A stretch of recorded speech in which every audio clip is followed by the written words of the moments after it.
The superstars of Supercross were anxious to get to Dallas and get back into the racing action after a 2-week break. Yeah, James Stewart's led the last 60 laps in the last 3 main events. It'd be interesting to see if anyone can even lead a lap, let alone win another main. Here's the highlights from Texas Stadium. The question of whether or not we'd have a new lap leader was answered as soon as the gate dropped. Number 4, Ricky Carmichael, got the whole shot, and we had a new lap leader. Ricky led for a handful of laps, but keep an eye on the bottom of your screen. James Stewart goes by Carmichael like he's standing still and takes off.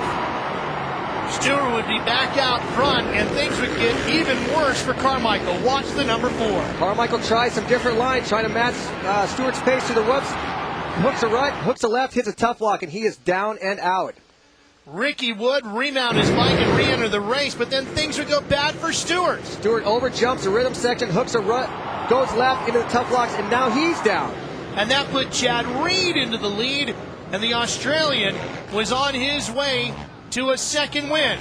Stewart got back into the race, and he got around Nick Way on the 27 to take second to help himself out in the point standings. Carmichael could do better, no better than 6 as he got around Kevin Windham right near the end of the race. But it was all about Chad Reed as he takes the win, his second of 2006.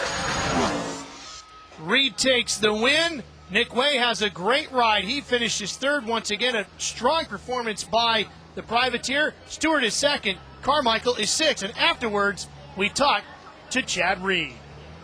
What a ride, Chad Reed. Your second win of the season, and you are very much alive in this championship. Just 2 points out. What made the difference for you tonight? I don't know. Just been working real hard these last couple of weeks, and I guess it helps to ride during the week. It's I thought I was starting to think that riding during the week was overrated, but I think it helped this week. And man, it came to me just kind of like it did in St. Louis.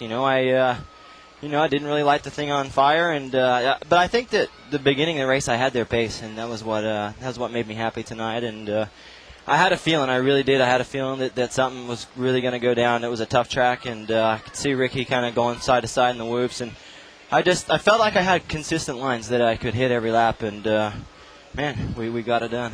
The track looked intense. You're leaving here at only 2 points down. What was so technical about the track tonight? What made it so tough? I think the whoops, for one, they were high speed, they were cupped out, and they were tough. Those 4 strokes start getting going side to side with their weight and power. It's tough to hold on to, and man, I'm glad I was a little off. I missed that turn, that lap, and man, I thank God for that, because Ricky would have cleaned me out. He come across really fast, and man, I'm looking over there now, and there's a boat there, so he's lucky. Chad, the determination you've shown this year has been unbelievable. One for the memories, that's for sure. Congratulations on your second win. Thanks, Good guys. luck in this championship. And I want to thank all the fans. They're being unbelievable this year, and especially here in Dallas. They had a lot of signs out there, and had some good motivation. And my doctor, Dr. Moses, we're working on this thing, and we're going to take it to Vegas. Okay, pal. We'll see you in Seattle. Thanks. Let's show you the AMA point standings and how tight it is. Carmichael still leads, but only by 2 over Chad Reed, and James Stewart just sits 10 markers back in third as the series now moves on to Quest Field in Seattle just 1 week